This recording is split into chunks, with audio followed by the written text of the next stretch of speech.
Nakatakda na namang ipa-deport ng Bureau of Immigration ang higit 100 Chinese nationals ngayong araw matapos salakayin ng mga otoridad ang illegal na pogo companies kamakailan sa Bamban, Tarlac. Si Bian Manalo sa detalye live. Yes, Noel, mahigit 100 Chinese nationals mula sa Zone Yuan Technology Incorporated ang ipapa-deport ngayong araw. Kabilang ang mga Chinese national na ito sa mga nahuli nang pasuki ng otoridad ang Pogo Company sa Bamban, Tarlac kamakailan.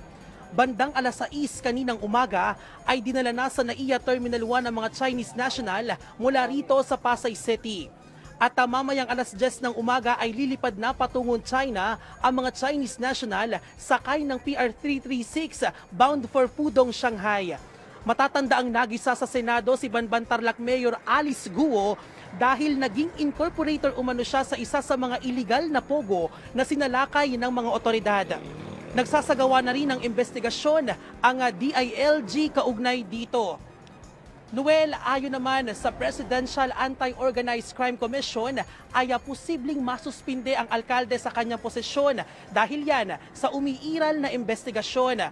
Bukod naman sa lokal na pamahalaan ng Bamban, Noel, ay sasampahan din ng kaso ng PAOK ang incorporators maging ang mga tauhan ng sinalakay na Pogo Company. At ayan muna ang update. Balik sa iyo, Noel. Maraming salamat, Bian Manalo.